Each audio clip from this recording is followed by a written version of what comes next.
I want to start off my talk this evening by asking a few questions. If any of these questions apply to you, please kindly raise your hand. Question number 1. Have any of you here ever felt like you've been held hostage in a conversation before? All right, you may lower your hands, thank you. Question number 2. Have any of you here ever been part of a conversation where you know the person talking could have said what they needed to say much faster and with many fewer words? That one was easy. Put your hands down. This is my last question. This is going to tell me how honest and real of an audience you guys are this evening. How many of you have been the person in a conversation talking way longer than you needed to be? A couple of you got shy with that last question. Well, the title of my talk this evening is The Art of Effective Communication. And I want to define those terms. Communication can be simply defined as the delivering of information. Now, effective communication is when that information is actually received by your audience. Because see, it doesn't matter how great your delivery is, your communication is ineffective if the information isn't actually received by your audience. And I'll take it a step further. Not only should information be received by your audience, but it also needs to be understood by your audience. Here's an example. Let's say I put you in front of a computer.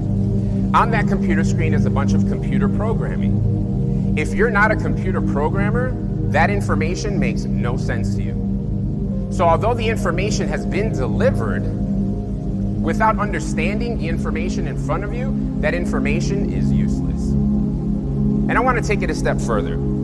I truly believe that communication is mostly effective when your audience is able to take the information that you've given them and then relay it to another third party. Because that shows you that they truly got it. They truly received the information and they truly understood it to the point where they're able to share it with someone else. Now I want to define art. Art is really, it's going with the flow, it's being in the zone, it's being present and adjusting as necessary. Because you can have all the structure in the world, but you have to learn how to navigate through conversations. You may need to navigate through questions or rebuttals or comments that you may never have heard before. And communication really is an art form. It's like a song and dance.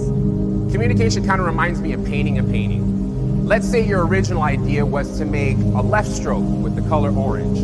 But in the middle of the process, you decide that a right stroke with the color yellow is more appropriate. It's about being in the zone and adjusting as necessary.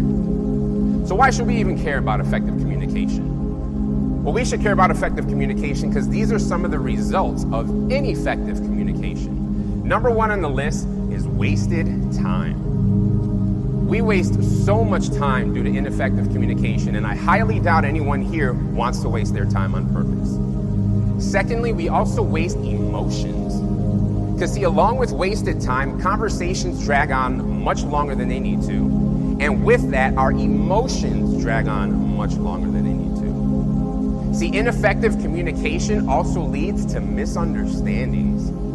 And misunderstandings could lead to the eventual loss of relationships.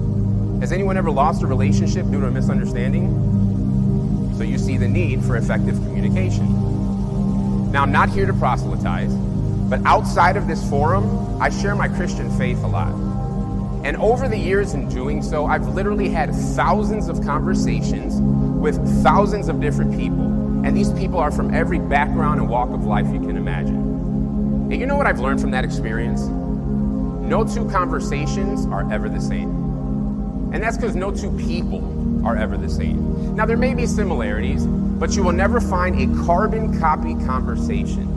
So you have to learn how to navigate through questions and rebuttals. You may need to explain an idea in a different way if your audience didn't receive it the first time. See, your job as a communicator is to deliver a message and make sure that message is received and understood by your audience. Point blank, that's it. Anything that stops or hinders your audience from receiving that information, it needs to be removed from your speech.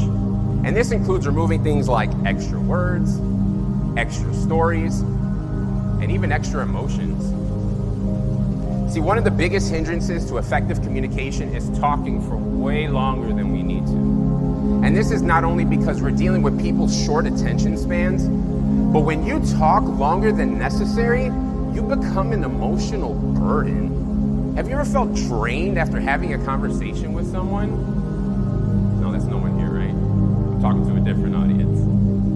You feel drained. And see, this brings up a very serious issue. There are people out there that suffer from a very serious disease. And you in the audience, you may know someone who suffers from this disease. And this disease is commonly known as diarrhea of the mouth, where it feels like a dam just broke and the floodwaters are gushing out. These people will literally use just about every word in the English language and yet make no point. Ugh, it's a problem. See, problems arise when communication and conversations become more about the person wanting to be heard than actually delivering information. Now, there's a mathematical phrase that says the shortest distance between 2 points is a straight line. Now, this can refer to direct communication, because after all, a straight line gets straight to the point, not giving third-party comments and hoping that your message gets across to your audience. Here's an example.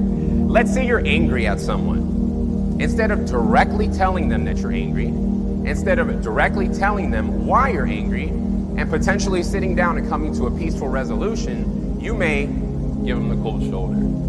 You might leave their texts unread. I can't stand that, by the way. You might huff and puff when you're around them and slam doors. Not that any of you here have ever done that. But we do all these things hoping that this message will get across, that they'll understand that I'm mad at them, instead of directly telling them that I'm mad at them. See, when you speak, you need to understand that simplicity is key. Albert Einstein once said that if you can't explain it simply, you don't understand it well enough. I'll say that again. Albert Einstein once said that if you can't explain it simply, you don't understand it well enough. Now, one of the biggest things is defining your terms. Defining your terms is huge, and this is why. You can end up using the same word as someone else and having different definitions as to what that word means. And one of the best ways to clear this up is by asking the following question. What does that mean to you? What does that word mean to you? What does that phrase mean to you? What does that sentence mean to you? Because that'll clear up confusion. Now, before you start, you need to know what your end goal is. What do I want my audience to receive? What's the information or message that I want them to receive? You know, I'm a huge fan of the TV show The Office. Do we have any Office fans in here? Yeah, my people love it. So writing this speech reminded me of a scene from The Office. There's a scene where Michael Scott is talking to his boss, David Wallace. David wants to know why his branch is so successful. And Michael says, David, my philosophy is basically this. Don't ever, for any reason, under any circumstance whatsoever, and he's literally just rambling on and on.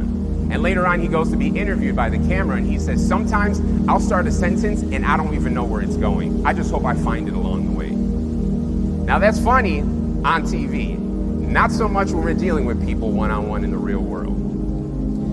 I truly feel that one of the biggest things, if not the biggest thing, that effective communication requires is the following. Humility. Humility is key when it comes to effective communication. And there are really two keys to humility. Number one is that you can always be wrong. You can always be wrong. When you understand that you can always be wrong, you can still present confidently. But when you understand that you can be wrong, you are then willing and able to listen to opposing viewpoints, listening to other people's opinions, listening to other people's arguments and their facts. The second key to humility is this. It is not about you. It's about your audience. See, when you understand that it's not about you and it's about your audience, you will then present information the best way that your audience will receive it, not necessarily the way you think it best sounds. Now, there's three things I want to point out. Two of them you might be familiar with already. You may have heard it said, it's not what you say, but it's how you say it. Well, guess what? It is what you say. You have to know what you're talking about. One of the worst things is being a part of a conversation, listening to someone talk about something you know they know nothing about. And secondly, it is how you say it. Tonality matters.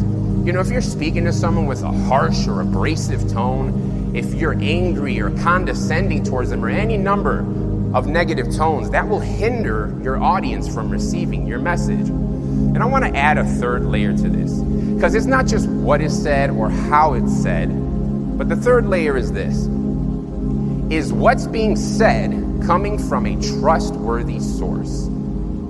See, trust is a big part of communication. If your audience doesn't trust you, then your words will fall on deaf ears. And it's really interesting how reputation ties into this. Because see, if your reputation is a hot mess, no one will listen to a word you say. And why should they? Why should anyone listen to the words you say when your life speaks a different message contrary to what you're preaching? And if you're taking notes this evening, I want you to write this down because I want you to take this home. Your actions will either promote or nullify your words. I'll say that again. Your actions will either promote or nullify your words. See, direct communication and effective communication is a two-way street. What do I mean by that?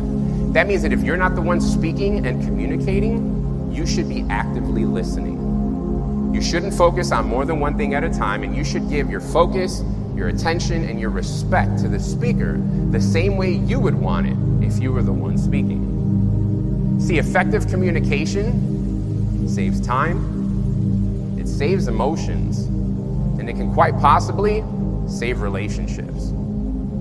Aren't these things worth saving? Thank you guys for